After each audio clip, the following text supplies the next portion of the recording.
What up guys, JP back at you once again, bringing you guys another MMA video. This time it is my preview slash predictions for UFC 193. Crazy UFC 193. Of course there are way more UFC events than that with all the fight nights, UFC on Fox's, tough finales, the list goes on and on. But saying UFC 193 gets me super pumped for UFC 200. Ronda Rousey is already saying that after this fight she's disappearing until UFC 200, which is pretty crazy. It is actually really close, you know. I think it's supposed to take place in July. Super pumped for that, but I'm also super pumped for this card, UFC 193. I'm super stoked. It is not a from top to bottom deep stacked card. You know, the prelims are a little lacking, but there's still some good fights there. But the main card is top notch. I really think the main card is very good, so really pumped for that.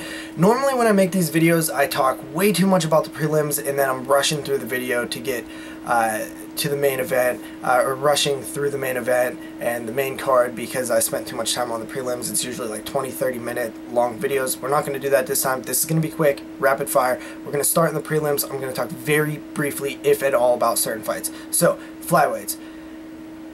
Ben Nguyen taking on Ryan Benoit. Now, I know both these fighters. Ben had a great UFC debut, came in, blitzed dude, knocked him out, great fight. Ryan Benoit has won and lost a few. The most notable win, obviously, is the Sergio Pettis win. He was losing the fight, catches Pettis. I can't say that I was surprised because I always kind of say that about Pettis, is he's very hittable, and Ryan Benoit knocked him out. Still a huge win though, so definitely props for that. I am going to go with Mr. Ben 10 though, so that is my pick. I'm going to say first round knockout. Then we have welterweights, James Moontasri taking on Anton Zafir. I am going to go with Zafir on this one, not sure why.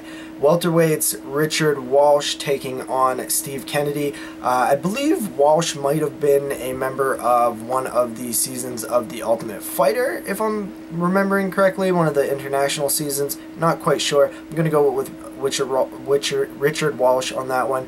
Then rounding out the Fight Pass prelims, we have middleweights, Dan Kelly taking on Steve Montgomery. Creepy Steve. I believe Montgomery was on the previous season of The Ultimate Fighter, and he was the fighter that had that seizure, was unable to continue through the tournament. Dan Kelly, I believe, is Australian. This card is taking place in Melbourne, Australia. I'm going to go with Steve Montgomery on this one. Then we go to the preliminary card on Fox Sports 1. We have Richie Vaskulik taking on Danny Martinez.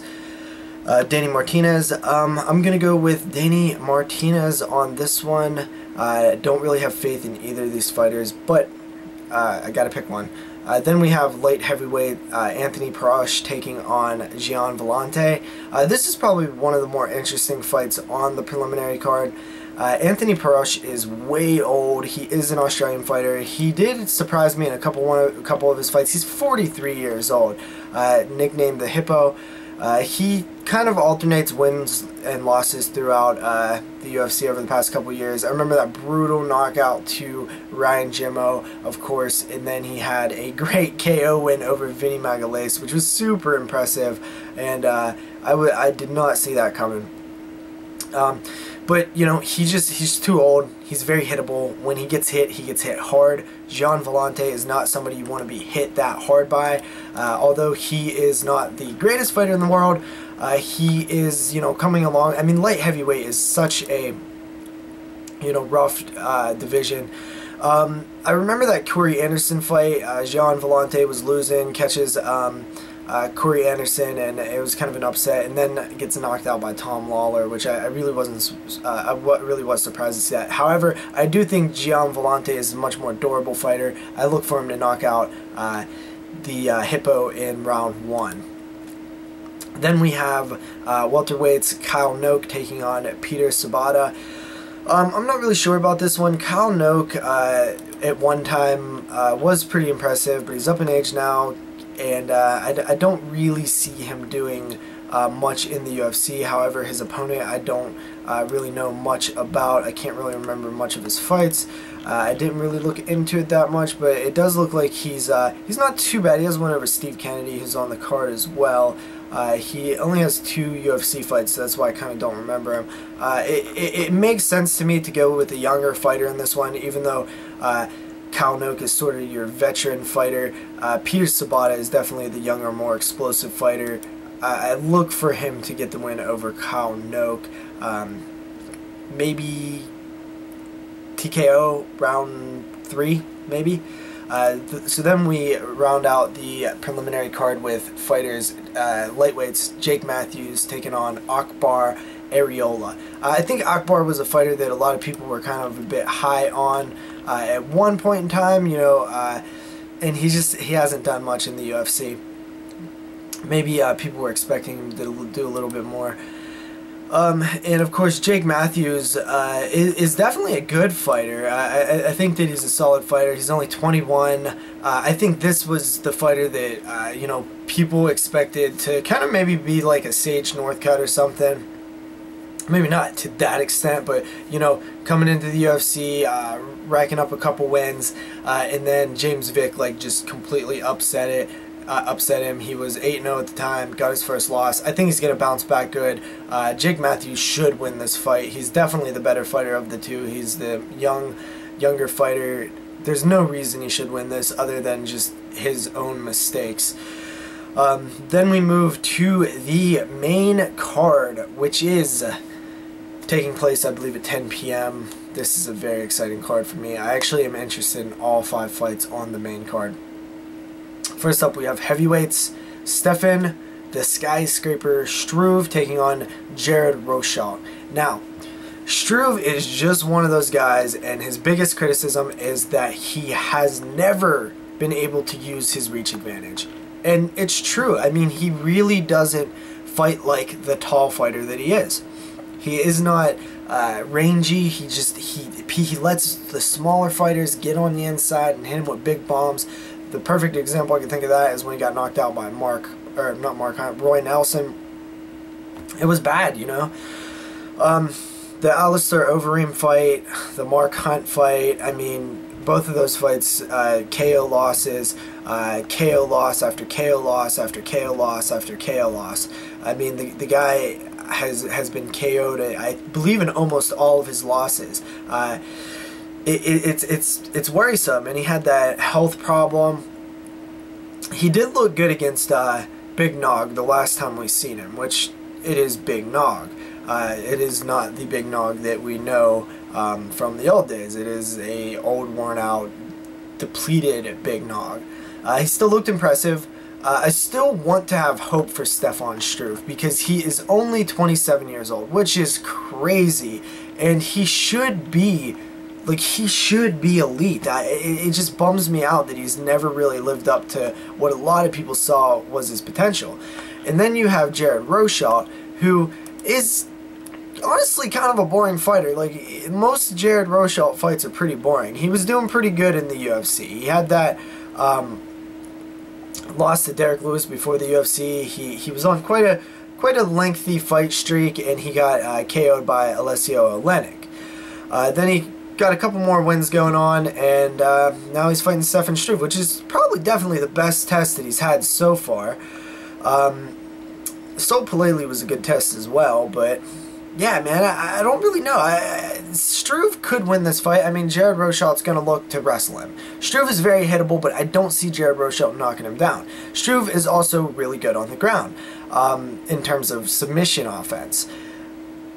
I would like to think that Struve, that Rosholt gets lazy, gets caught in like a triangle choke or something. I could see that happening. I could also see Jared Rosholt ending up just tapping Stefan Struve and knocking him out. But I'm going to go with Struve on this one. I think that now is the time. I think this is the final time we're going to see what he's capable of. I mean, I think this run right here, he got one win after that Overeem loss. I think it's time to really see if Stefan Struve is real or just never going to live up to it. I'm going to go with Struve by submission, maybe round 2. And then we move on to the next fight on the card, which is Robert Whittaker taking on Uriah Hall. This is a middleweight fight. I believe Uriah Hall is stepping in on short notice. Michael Bisping was originally on this card, which I was definitely picking Whittaker in that fight. Whittaker has been impressive to me. At welterweight, he looked a little, unhealthy. I think the weight cut was very harsh on him. So since he's moved to middleweight, he's looked pretty good. He had a rough loss to Stephen Thompson at welterweight, I believe. But he's looking good at middleweight. He fought Clint Hester, Brad Tavares, both Ultimate Fighter guys. Robert Whittaker himself is an Ultimate Fighter guy, and Uriah Hall is an Ultimate Fighter guy. So it's really kind of a lot of tough fighters he's getting thrown at, but he's done pretty good so far. Now, Robert Whittaker, the thing that worrisome about him is he's very hittable. I think that he gets into that slugger mentality, and I think that fight against Stephen Thompson, I think that it might have been an early stoppage, or he was kind of out on his feet. I don't really remember. But Uriah Hall, I think, can definitely pull one of those spinning shits off. And that is very dangerous when you're talking about somebody like Uriah Hall, who's lethal with that stuff, and somebody like Robert Whittaker, who is a tough guy, definitely has a chin on him, but is susceptible to strikes like that. I would think that Robert Whittaker is the more technical striker in terms of boxing. I feel like he might have more power. He might not. Definitely not in the feet. Uriah Hall for surely has that. This one is, I go back and forth on this one because I think Robert Whittaker is one of the more underrated fighters in the UFC, and Uriah Hall is one of the more overrated fighters in the UFC. Now, what does that say? I mean, Uriah Hall is still a very good fighter when he wants to be. That win over Gegard Mousasi is no joke. A lot of people saying that it's a fluke, lucky, but I mean, Uriah Hall has landed these spinning attacks a few times. It ain't like he's just, randomly throwing a million of them and some are bound to connect. I don't know. My brain is telling me Hall, but my instinct is telling me Whittaker. So I'm gonna go with my instinct. I'm gonna say Whittaker for the upset. Then we move on to the heavyweights, Mark Hunt, Antonio Silva, rematch from their previous fight. There was not very much technical analysis going on when I watched that fight. I mean, it was a freaking slugfest. There's two jet-heavy Hulk smash guys going at each other. It was a 5-rounder. I remember that fight very well. It was one of my favorite fights of the year. To a fantastic year, I believe. I think that was my favorite year in MMA, and I think it might have even ended the year. It was lit towards the later part of the year, but I mean, what a great fight. I doubt the rematch is going to live up to it. I honestly expect Mark Hunt to knock out Bigfoot Silva in the first round. I really do. It's a fight that I could see going the way that it did the first time, where it was just this crazy slugfest, but for the most part, I think Hunt should have this. Antonio Silva is not the same fighter since they've banished TRT. Now, I do know that Antonio Silva recently did get a win, which was pretty impressive. I wasn't expecting that against Soa the Hulk Palele. But, I mean, he got knocked out by Frank Mir, Andrei Arlovsky, and looked bad in those fights. But Mark Hunt has not been looking the greatest either. I thought he looked good against Verdum before he caught the knee in the face. But I'm going to go with Mark Hunt, first round knockout in this one. Then that leads us to the co-main event. Joanna champion Jędrzejczyk taking on Valerie Letourneau.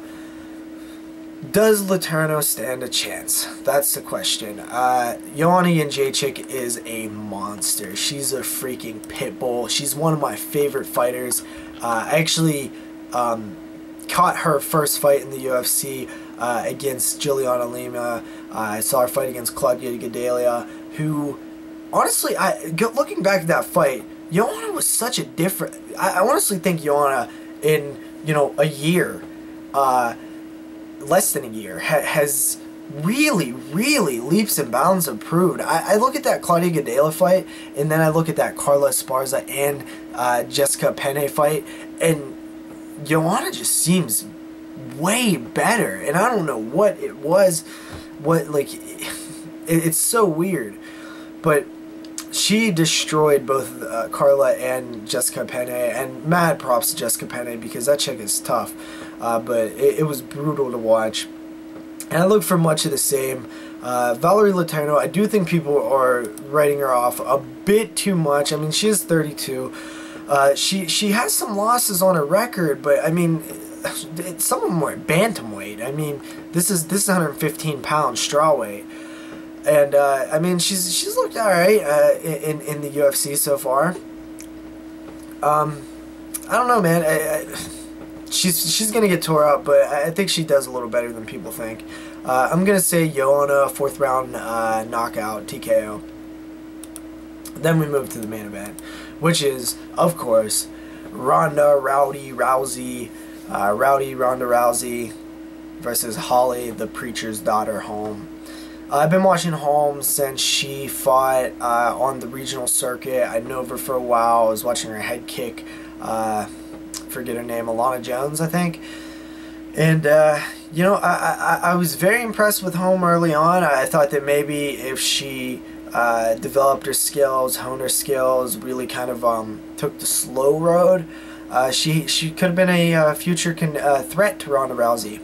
It might be a little bit too early. I think what really sets people off about Holm is that she wasn't crushing her opponents like people thought she was going to. If you look back at her last 2 wins in the UFC, which are her only 2 wins, she fought Raquel Pennington to a split decision. Now, people thought that she should have just destroyed Pennington. And then she fought Marion Renault, who was hurt bad in that fight, and fought her to a decision. Now, the thing about Holly Holm is, I do think she has the ability to destroy both Raquel Pennington and Marion Renault. I just don't think Holly Holm just plays it safe.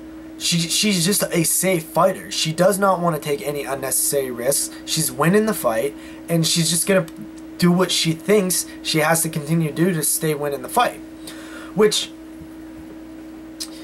might be good against Rousey, because everybody that we see fight Rousey is very aggressive and usually gets tossed on their back, their head, or, you know, gets knocked out.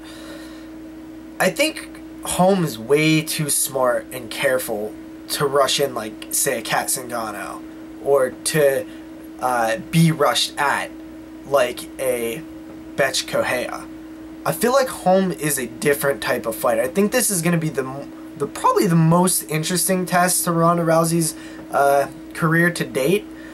Just because of how different of a fighter Holm is. Holm likes to stand on the outside, mix it up with her punches and kicks. She likes to let her counterpunch her opponents. She doesn't like to rush in. She does not have that kill switch like a Rousey. She just is a different style fighter. She's very slow and methodical. She's like a lion, kind of stalking lioness.